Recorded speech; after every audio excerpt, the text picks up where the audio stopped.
الحمد لله القائل ألف لام را كتاب أنزلناه إليك لتخرج الناس من الظلمات إلى النور بإذن ربهم إلى صراط العزيز الحميد الله الذي له ما في السماوات وما في الأرض وويل للكافرين من عذاب شديد أشهد أن لا إله إلا الله وحده لا شريك له وأشهد أن محمدًا عبده ورسوله اللهم صل وسلم وبارك على نبينا ورسولنا محمد وعلى آله وصحبه ومن تبعهم بإحسان إلى يوم الدين أما بعد فيا أيها الذين آمنوا اتقوا الله حق تقاته wa'lamu annallaha ma'al muttaqin. Sidang Jumaat yang dikasihi sekalian, พี่น้องที่ศรัทธาทั้งหลายอัลฮัมดุลิลลาห์ kita bersyukur kita kepada Allah Subhanahu wa taala yang mana Allah Subhanahu wa taala memberikan kita hidup dan sama-sama kita mengingatkan kita kepada Allah Subhanahu wa taala, dan dalam masa yang sama kita berada di dalam bulan Rabiul Awal, 12 Rabiul Awal bersamaan 30 Tullakhum 2563. Sidang Jumaat yang dikasihi sekalian, sebagai peringatan kita hari Jumaat ini, kita tidak ada benda yang lain dalam bulan Rabiul Awal ini, hanya kita selalu mengingat kepada Nabi kita Muhammad sallallahu alaihi wasallam. Maka di sini, sebagaimana salah seorang ulama Yusuf Qaradawi memberikan kita pengingatan kita kepada Nabi kita ialah syakhsiyah pribadi Nabi kita Muhammad sallallahu alaihi wasallam semenjak kecil sampai Nabi kita meninggal dunia. Yang kedua, kita mengingat kepada Nabi kita sallallahu alaihi wasallam risalah al-Islam yang mana junjungan Nabi kita Muhammad sallallahu alaihi wasallam bawa kepada kita. Sebagaimana ayat Al-Quranul Karim yang saya baca tadi dalam surah Ibrahim, ayat yang pertama, Alif Lam Ra Kitabun anzalnahu ilayka litukhrijan nasa minaz zulumati ilan nur biizni rabbihim ila siratil azizil hamid. Alif Lam Ra, kita serahlah kepada Allah Subhanahu wa taala.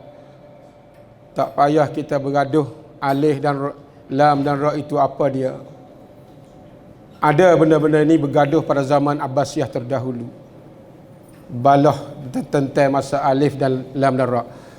Terserah kepada Allah Subhanahu wa taala. Allah Subhanahu wa taala menurunkan kitab kepada Nabi Muhammad kita sallallahu alaihi wasallam. Tidak ada benda yang lain, ialah litukhrijan nasa minaz zulumati ilan nur, untuk mengeluarkan manusia daripada kegelapan kepada cahaya. Maka di sini juga Yusuf Qaradawi memberi pandangan kepada kita. Apabila sebut cahaya, ada 3 cahaya. Yang pertama, cahaya yang kita tengok, pemandangan sekarang yang kita nampak, apa yang ada di depan kita. Yang kedua, cahaya yang mana yang kita lihat kepada mereka-mereka yang hafal Al-Quranul Karim, tetapi mata yang buta. Dia boleh hafal Al-Quran 30 juzuk, apatah lagi kita mata yang celak molek, tak boleh mengapa, satu ayat pun kadang-kadang tak ingat. Yang ketiga ialah cahaya yang besar sekali, ialah hidayatullah Al-Quranul Karim, ialah Al-Quran. Al-Quranu dasturuna, Al-Quran sebagai pelemagan hidup kita, Al-Quran sebagai tamanun kita, yang mana Al-Quran inilah yang nak membawakan kita kepada dunia, kepada akhirah. Maka ini Nabi kita sallallahu alaihi wasallam membawakan ini. Apabila Nabi kita membawakan ini, kita pasti kembali kepada sejarah Nabi kita Muhammad sallallahu alaihi wasallam. 60 tahun Nabi kita hidup dalam dunia. 40 tahun Nabi kita dalam keadaan yang hidup bersama orang-orang al-jahiliyah pada ketika itu. Dan Nabi kita 13 tahun Nabi kita telah mana dibangkit menjadikan Nabi dan Rasul. Nabi kita menyebarkan ajaran al-Islam. 13 tahun di Mekah akidah, dan 10 tahun Nabi kita berada di bumi Al-Madinah Al-Munawwarah. Nabi kita mengajarkan umat-umatnya supaya membuat ibadah kepada Allah, buat hubungan sesama manusia. Maka di sini kaum ibu dan kaum ayah, saya cuba nak memberi peringatan. Kita kembali sedikit kepada kita zaman al-jahiliyah, zaman yang mana sebelum Nabi kita yang ada, yang mana zaman Nabi kita yang berada 40 tahun. Al-jahiliyah ini kalau kita tengok dalam surah Al-Maidah, dia sebut kepada kita apakah dia al-jahiliyah itu sendiri. Apa hukum al-jahiliyati yabghun wa man ahsanu minallahi hukma liqaumin yuqinun. Apakah hamba-hambamu, orang-orang pada ketika itu, nak ambil pemerintahan ataupun hidup zaman jahiliyah lebih baik daripada hukum Allah Subhanahu wa taala bagi orang yang mikir? Kalau kita tengok dalam asbabun nuzul dalam ayat ini, adanya orang-orang Yahudi, dia mari minta kepada Nabi Muhammad sallallahu alaihi wasallam supaya Nabi Muhammad ikut dia, supaya Nabi Muhammad mengakunya bahawa agama dia lah agama yang molek. Maka Nabi kita tak herau daripada ucapan mereka itu. Maka di sini kalaulah kita tengok bahawa zaman al-jahiliyah, mereka hidup dengan tidak ada sistem. Kalau di segi perundangan negara pun mereka tidak ada sistem yang bagus pada ketika itu. Khususnya di segi sangkum mengenai dengan kemasyarakatan. Hidup mereka itu pada zaman itu tak tahu hak mana isteri, hak mana suami. Dengan tidak ada rabab.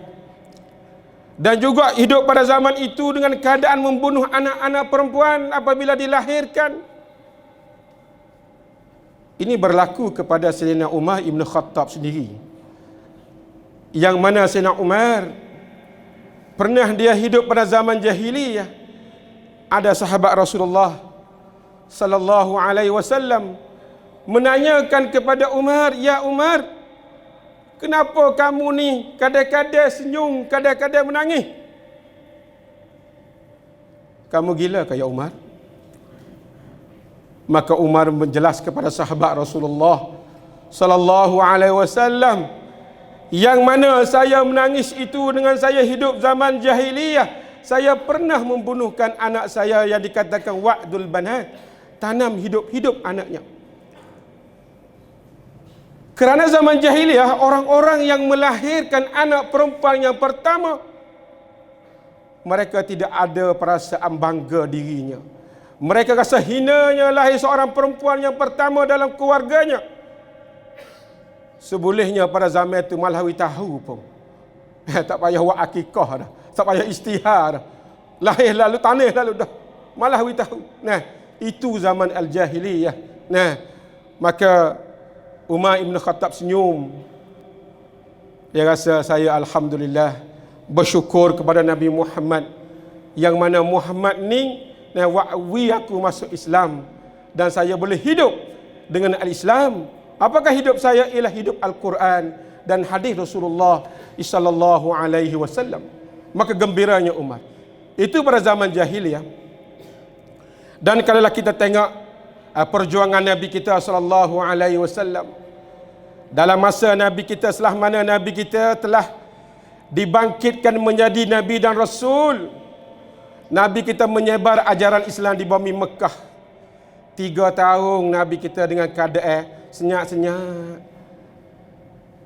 Nabi kita berdakwah orang-orang yang boleh bersama dengan Nabi, agama Islam, orang-orang du'afa al-ghuraba, orang yang susah al-da'if. Setelah mana Nabi kita cuba, lepas pada 3 tahun Nabi cuba kita menyebarkan dakwah secara jahriyah, secara kasar-kasar, secara besar-besaran, berterang-terangan. Maka di sinilah datangnya tentangan hebat daripada orang-orang Quraisy sendiri. Sehingga orang Quraisy mengatakan kepada Abu Talib, bapa saudara Nabi Muhammad kita sallallahu alaihi wasallam. Pada ketika itu Nabi kita lahir, Nabi duduk dengan Abdul Muttalib, nenek dia, tok dia. Nabi kita ni kalau kita lihat dia tu, keluarga-keluarga dia tu banyak ke. Nabi kita lahir di bumi, Nabi tak sempat tengok ayah dia. Selepas tu mak dia meninggal, Aminah. Dan selepas tu duduk dengan Abdul Muttalib. Duduk dengan Abdul Muttalib ni Nabi kita rasa dengan duduk dalam keadaan yang mewah sedikit. Sebab Abdul Muttalib ni orang yang hebat dalam masyarakat Mekah Quraisy pada ketika itu. Tanak dia molek sikit. Apabila Abdul Muttalib meninggal dunia, maka Nabi kita ada yang di antara kalangan-kalangan orang-orang yang terdirinya Abu Jahal. Dia kata kepada Abu Talib, ya Abu Talib, anak saudaramu ni, mari aku pegalah. Mari aku pegah. Lepas tu kalau lah mu nak kepada budak, aku nak tukarlah. Nak wi budakmu kepadamu, ya Abu Talib. Abu Talib pun nak wi dah tu. Tapi mari ilham dalam hati dia tu. Tak boleh. Kenapa aku nak wi Muhammad anak saudara aku ni? Nanti Abu Jahal akan bunuh Nabi Muhammad sallallahu alaihi wasallam. Maka Abu Talib ambil dengan segak cepatnya Nabi Muhammad kita sallallahu alaihi wasallam. Dan setelah mana Nabi kita dibesarnya oleh Abu Talib dengan keadaan yang susah. Nabi kita mega kambing, didik ke kambing, masya-Allah. Itu hikmah Allah Subhanahu wa taala memberikan Nabi kita duduk dengan kambing. Nabi kita boleh tengok sifat lemah lembut yang Nabi kita kepada binatang, kepada haiwan. Nak ajar Nabi kita macam mana cara ternak ke, cara mana berhubungan dengan haiwan, lebih tak lagi dengan manusia. Dan setelah itu Nabi kita apabila besarnya, Nabi kita menyebarkan ajaran Islam. Maka banyaklah tentangan hebat daripada kufar Quraisy ni. Tentang hebat Abu Jahal Quraisy ni. Sebab gapo yang saya tengok di dalam sirah-sirah ni, yang besarnya ialah yang Nabi kita menyebarkan ajaran Islam di bumi Mekah itu dengan sebab orang pengikat pun payung orang-orang kufar Quraisy pada ketika itu. Ini kalau kita tengok dalam sirah Ahmad Ash-Shalabi dia cerita kepada kita ni. Jadi mana ketika itu orang-orang kufar Quraisy dia ni, si takid hak besar ni ialah dia buat patung dan dia jual patung-patung pada ketika itu. Maka Nabi Muhammad sallallahu alaihi wasallam mari walaqad ba'asna apa ni, walaqad ba'atsnakum minkum ummatan tu, ayat itu tu yang mana Allah Subhanahu wa taala membangkitkan nabi kita ni supaya sembah kepada Allah, wajtanibut tagut, dan jauhkanlah patung. Maka orang-orang kufar Quraisy mula rasa tak sedap. Masa itulah dia cuba nak menghalangnya nabi kita sallallahu alaihi wasallam. Sebelum dia nak bagi tahdidat, sebelum dia nak menakutkan nabi kita tu, dia pergi jumpa lu dengan Abu Talib. Ya Abu Talib, nah, nak cerita kepadamu ni, anak saudaramu ni, nah, setelah mana dia menyebar ajaran Islam ni, ramai orang masuk kepada dia. Nah, kalau boleh royaklah kepada anak saudaramu ni, dia nak gapo dia tu. Kalau dia nak tamneng, aku nak wi tamneng. Kalau dia nak amna, aku nak wi amna. Kalau dia nak tina comel, aku nak wi tina comel. Kalau dia nak harta, aku nak wi kepada harta. Maka Abu Talib panggilnya anak saudara dia, ya Muhammad, kalau boleh anak tak payah sebarlah ajaran yang baru ni. Sehingga Nabi kita sallallahu alaihi wasallam bersumpah di depan Abu Talib. Nabi kita kata lagu mana, kalaulah orang kufar Quraisy ni ambil bulan dan bintang ni, mari letak di tangan kiri dan kanan aku ni, aku tak tinggal membawa ajaran Islam. Ini tegasnya Nabi Muhammad kita sallallahu alaihi wasallam. Maka Abu Talib pun kata, kalau gitu teruskanlah. Maka selepas itulah rancangan yang hebat orang-orang kufar Quraisy ni nak buat kepada Nabi Muhammad kita sallallahu alaihi wasallam. Mari percum Darun Nadwah yang besar, besar-besar supaya nak menjauhkan Nabi Muhammad ni daripada bumi ni. Sebagaimana ayat Al-Quran yang maksudnya itu ialah orang-orang kufar Quraisy yang buat percuma pada ketika itu di Darun Nadwah, yang bersama dengan asy-syaitan laknatullahu alaih, yang mana mereka memberi cadangan kepada mereka itu dalam percuma itu tadi. Yang pertama, kita kena liyasbituka, kita kena takak Nabi Muhammad ni. Yang kedua, kita kena yakhrujuka, kita kena mengusirkan, kita kena keluarnya Nabi Muhammad. Tapi orang panggil syaitan dia pandai. Kalau mutakak Nabi Muhammad, masuk Nabi Muhammad dalam penjara tu, Nabi Muhammad lisanul mubin, Nabi Muhammad lisan yang bagus, yang molek. Kalau dia duduk dalam penjara, dia berdakwah orang dalam penjara. Kalau melontarnya Nabi Muhammad sallallahu alaihi wasallam di bumi Afrika, kalau melontar dengan Nabi Muhammad, menjauh Nabi Muhammad, kalau dia jatuh tak mati, dia boleh menyebar ajaran Islam di Afrika. Maka syaitan kata, tidak lain benar bukan, kamu kena bunuh Nabi Muhammad, yaqtuluka, kena bunuh Nabi Muhammad sallallahu alaihi wasallam. Maka keputusan dia, bunuhlah Nabi Muhammad. Dengan ringkas ceritanya ialah Allah Subhanahu wa taala tipu daya orang kufar Quraisy ini, Allah lah yang lebih tahu daripada tipu daya mereka. Lepas itulah Allah Subhanahu wa taala menghijrahkan Nabi kita sallallahu alaihi wasallam pergi kepada bumi Al-Madinah Al-Munawwarah. Maka Nabi kita hidup di bumi Madinah sebagaimana yang kita lihat secara sikit-sikit kepada kita. Nah, di antaranya Nabi kita berada di bumi Madinah itu, Nabi kita buat akhawiyah, buat persaudaraan di antara orang-orang Muhajirin dengan Ansar. Muhajirin orang Mekah, Al-Ansar orang Madinah.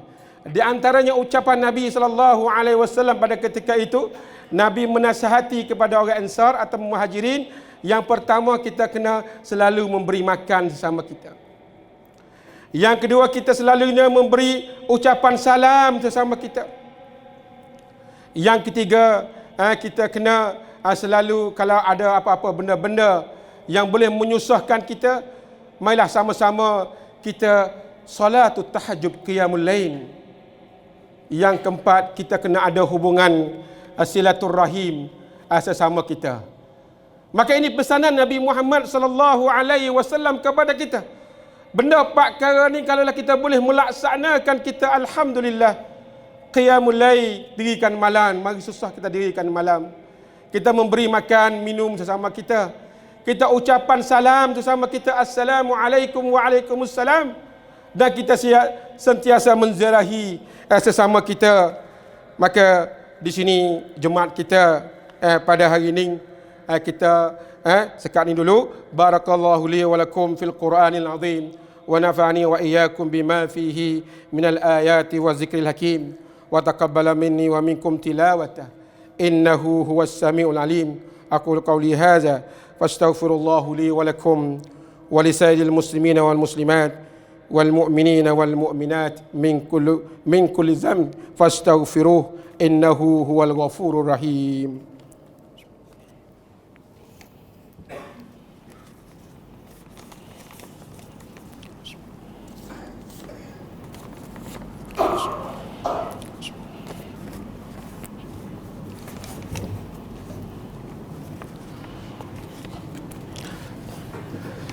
إن الحمد لله نحمده ونستعينه ونستغفره ونستهديه ونعوذ بالله من شرور أنفسنا ومن سيئات أعمالنا من يهد الله فلا مضل له ومن يضلل فلا هادي له أشهد أن لا إله إلا الله وحده لا شريك له وأشهد أن محمدا عبده ورسوله اللهم صل وسلم وبارك على نبينا ورسولنا محمد وعلى آله وصحبه ومن تبعهم بإحسان إلى يوم الدين. أما بعد فيا أيها الذين آمنوا اتقوا الله واعلموا أن الله مع المتقين. Sidang Jumaat yang dikasihi sekalian, marilah sama-sama kita memperingatkan kita kepada Nabi Muhammad kita sallallahu alaihi wasallam. Semakin hari kita lihat kita memperingatkan kepada Nabi Muhammad kita, maka ada seteru yang cuba hendak menghinakan Nabi Muhammad kita sallallahu alaihi wasallam. Perkara ini bukan baru. Semenjak Nabi Muhammad kita lagi pada penyebaran ajaran Islam di bumi Mekah, adanya orang-orang Yahudi menganying mengatakan kepada Salman Al-Farisi, "Ya Salman, mengetahui apa kat Nabi Muhammad sallallahu alaihi wasallam? Nabi Muhammad ni daripada keturunan yang Quraisy, orang Arab yang tak tahu gapo.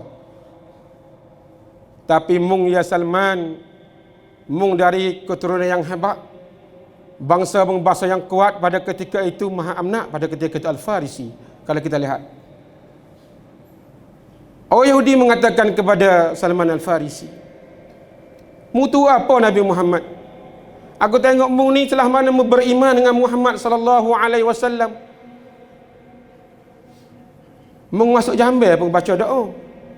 Sampai Jambe pun turut ke Nabi Muhammad sallallahu alaihi wasallam." Jadi orang-orang Yahudi itu hina kepada Salman Al-Farisi. Salman Al-Farisi kata lagu mana? Ialah Nabi Muhammad lah yang nak mengubahkan sistem segala-segala yang ada. Di segi pemerintahan pun Nabi Muhammad nak ubah. Di segi agama pegangan pun Nabi Muhammad nak ubah. Dan kemasyarakatan dan ekonominya Nabi Muhammad kita nak ubah. Maka orang Yahudi kata, "Oi, kasar sangat Salman ni." Nah, ini nak cerita bahawa adanya orang hinanya kepada Nabi Muhammad kita pada zaman Rasulullah SAW. Maka kita pun tak boleh lari juga. Pada bulannya lepas, ada beberapa perkara yang kita rasa risau setelah mana yang berlakunya di bumi Perancis. Adanya segelintir cikgu atau kru yang mana cuba membuatkan gambar-gambar Nabi Muhammad sallallahu alaihi wasallam dan mengajar budak. Ambil gambar Nabi kita, buat. Maka di situ adanya salah seorang lah, walaupun kerajaan Turki minta daripada kerajaan Perancis itu supaya sesak betul lah siapa yang bunuh tu. Nah, jadi katanya orang-orang Islam lah yang bunuh cikgu tu lah. Nah, orang Islam tu katanya lah, Perancis kata orang Islam tu bunuh. Tapi yang Turkinya supaya Perancis cek betul-betul siapa yang bunuh yang sebenar. Kita takutnya dia tu pun beragama Islam tapi cuba nak mengkhianati hak Islam kita ni. Setelah mana berlaku yang berbentuk orang Islam lah, katalah contohnya lah, tubiknya katalah orang Islam yang bunuhnya, maka kerajaan Turki dia nak mengambil benda yang lain lagi tu. Sebagaimana yang saya tengok daripada Safha Krekai hak sama dengan Culara atau Menteri itu. Nah, dia cuba kata nak menutupkan masjid-masjid yang ada, komuniti Islam yang ada, dan orang-orang Islam tu supaya duduk dalam comcan yang kedua. Ini hak undang-undang, maknanya kerajaan Perancis hak lah ni. Jadi tak tahu siapa lagi yang bunuh. Mula dah nak pukul ramai. Jadi benda-benda ni yang menghina kepada Nabi Muhammad kita ni memanglah ada dulu, kita dengar pada zaman yang lama-lama dulu Salman Al-Rushdie yang cuba menghinanya Nabi Muhammad, dan salah seorang yang perempuan Laila juga yang cuba menghinanya Nabi Muhammad. Tetapi yang sedihnya kerajaan Perancis itu dia tak dengar teguran daripada negara-negara Islam. Kalaulah orang-orang Islam yang membunuh, maka kita balasan kepada orang Islam yang setimpal dengannya, maknanya bunuhlah orang itu. Janganlah kita tu nak pergi tutup komuniti tang-tang yang ada dalam Perancis Islam, sekolah-sekolah agama. Dan yang kedua, dia tak melarangkan kepada pemberita ataupun orang-orang Perancis itu supaya jangan duk sebar gambar-gambar hak yang mana Nabi Muhammad tu, rupa Nabi Muhammad. Maka dia kata ini sebagai seri isyarat kepada orang-orang itu. Sampai sekarang pun dia lepas gitulah gambar-gambar Nabi Muhammad kita sallallahu alaihi wasallam. Maka saya nak suruh kepada bapak kita, marilah sama-sama kita berdoa kepada Allah Subhanahu wa taala, walaupun mereka-mereka itu yang cuba nak khianatnya ajaran Allah Subhanahu wa taala. Waqad makaru makarallah wa indallahi makrahum wa in kana makrahum la tazula minhul jibal. Walaupun tipu daya mereka itu al-kufar Quraisy ini, agama Islam tak lenyapnya, bahkan lagi agama Islam itu akan menambah lagi di bumi Perancis itu. Maka di antara orang panggil Safha kelompok orang panggil setiap manusia cun kita tu, dia minta lah kepada kita sebolehnya kita cubalah buat bentuk mana ada yang dikatakan barang-barang hak Perancis itu kalau boleh kita tak payah beli pun tak apa, nak ajar daripada kerajaan Turki yang kerajaan Perancis yang buat kepada menghinanya kepada Nabi Muhammad kita sallallahu alaihi wasallam. Sekadar tu yang kita boleh buat. Maka marilah sama-sama kita membesarkan Nabi kita sallallahu alaihi wasallam. Allahumma salli wa sallim ala nabiyyina Muhammad wa ala alihi wa sahbihi. Allahumma ighfir lil muslimina wal muslimat wal mu'minina wal mu'minat. Allahumma izil islam wal muslimin wa azil syirka wal musyrikin wa dammir a'da ad-din minal kafirin wal munafikin wa a'li kalimatika ila yaumiddin. Allahumma inna ala zikrika wa syukrika wa husni ibadati wa ala al-i'tisami bihablikal matin wa itba'i sunnati nabiyyikal karim sallallahu alaihi wasallam. Rabbana zalamna anfusana wa illam taghfir lana wa tarhamna lanakunanna minal khasirin. Ya Allah, ya Tuhan kami, ya Allah, ya Tuhan kami, cepatkanlah penyakit yang ada, ya Allah, angkatkanlah penyakit yang ada sekarang, ya Allah. Ya Allah, sebab kami tak boleh nak melihat kepada orang-orang ataupun penduduk kami yang mana dengan adanya kebeluran, ya Allah. Ya Allah, angkatlah penyakit-penyakit COVID dengan secepat mungkin, ya Allah. Kami telah mengetahui, ya Allah, Engkau salah seorang lah yang kuasa, yang segala-gala yang boleh buat, ya Allah, ya Tuhan kami. Rabbana zalamna anfusana wa illam taghfir lana wa tarhamna lanakunanna minal khasirin. ربنا آتنا في الدنيا حسنة وفي الآخرة حسنة وقنا عذاب النار. عباد الله إن الله يأمر بالعدل والإحسان وإيتاء ذي القربى وينهى عن الفحشاء والمنكر والبغي يعظكم لعلكم تذكرون. فاذكروا الله العظيم يذكركم واشكروا على نعمه يزدكم واسألوا من فضله يعطكم ولذكر الله أكبر والله يعلم ما تصنعون. أقم الصلاة.